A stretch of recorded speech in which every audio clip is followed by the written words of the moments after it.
studio, elle est sur tous les fronts. L'avocate Rachel-Flore Pardo est en direct. Bonjour Rachel-Flore. Bonjour Ilana. Merci d'être avec nous, effectivement, comme chaque semaine pour votre chronique à huis clos. Alors on va parler d'un voyage que vous avez effectué il y a quelques jours. Vous étiez à New York, à l'ONU, avec la délégation française conduite par la ministre Aurore Bergé à l'occasion de la convention annuelle sur le statut des femmes.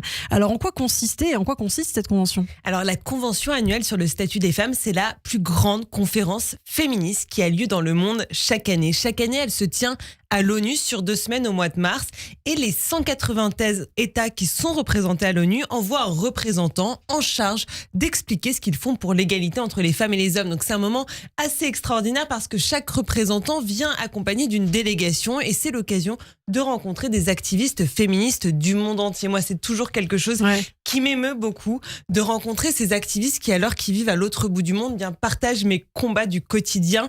On a pu échanger, on a pu partager les victoires que l'on a parce qu'il y en a et qu'il faut les célébrer. Et on a pu évidemment se parler des prochains challenges, de nos prochains défis que nous irons relever ensemble. Effectivement, et vous faisiez donc partie de cette délégation. Alors quel accueil vous avez reçu ? En fait, c'était assez extraordinaire parce qu'on y était quelques jours seulement après la constitutionnalisation de la liberté d'avorter. Alors, on a entendu à chaque fois qu'on s'adressait à la France des bravos, des merci, des la France donne de l'espoir. On a vu combien la constitutionnalisation de la liberté d'avorter a trouvé un écho bien au-delà de nos frontières. En Europe, évidemment, où nos homologues européennes et notamment polonaises nous ont indiqué que ça avait mis le sujet de l'avortement à la une de l'actualité. Eh bien, non seulement en Europe, mais aussi dans le monde entier. Je pense notamment à la RDC où des activistes féministes qui se battent là-bas pour la dépénalisation de l'avortement ont vu dans la constitutionnalisation de la liberté d'avorter en France un signal qui leur serait utile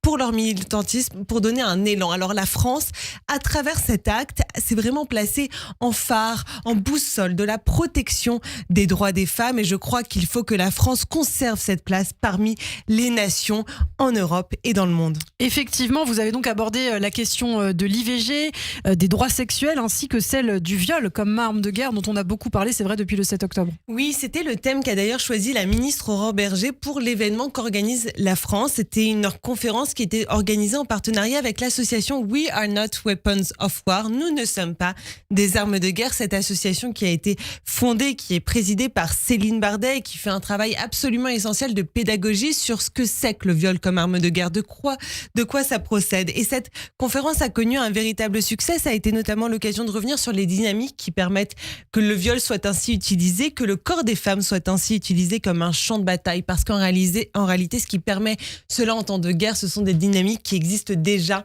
en temps de paix. C'est un système de domination qui place le corps des femmes comme quelque chose qui ne leur appartiendrait pas vraiment et dont on pourrait abuser. Donc ça a été l'occasion de revenir sur l'ensemble de cela et c'était aussi le moment qu'a choisi Pramila Patten qui donc est aux Nations Unies en charge d'étudier les violences sexuelles en temps de guerre pour présenter le rapport qu'elle a fait sur les violences sexuelles commises le 7 octobre au Conseil de sécurité des Nations Unies.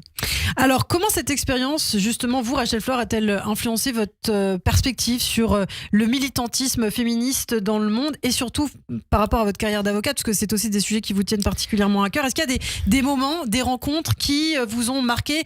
D'ailleurs, on a pu voir sur les réseaux sociaux des discussions assez émouvantes, je crois, avec la représentante d'Haïti, il me semble. Ouais, bien sûr, on a eu des échanges qui étaient émouvants. En fait, on s'est livré avec ces activistes féministes du monde entier sur ce que c'est que de mener ce combat pour les droits des femmes, chacune dans nos pays. Alors évidemment, en France, on a quand même plutôt de la chance, même si l'égalité est encore loin d'être atteinte. On est loin de connaître les difficultés. Par exemple, d'Annie Maudit qui se bat en RDC pour la dépénalisation de l'avortement, qui voit toutes ces femmes en détresse, contrainte de ne pas pouvoir choisir d'être mère ou de ne pas l'être. Je pense aussi à Tatiana Komich qui se bat, elle, pour la libération de sa sœur arbitrairement détenue en Biélorussie. Et je pense aussi à de nombreux autres activistes féministes du monde entier. Alors, j'en ressors encore convaincue que le combat pour le droit des femmes, les droits des femmes, n'a pas de frontières et qu'il est important que nous unissons nos forces, nous, les activistes féministes du monde entier, peut-être sous l'impulsion de la France d'ailleurs, pour pour continuer à aller vers la conquête de nouveaux droits.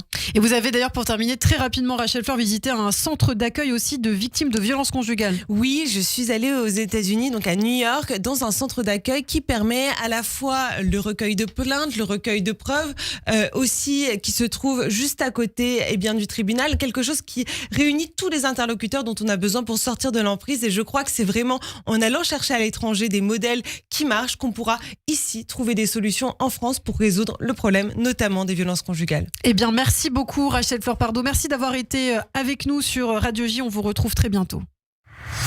Radio J.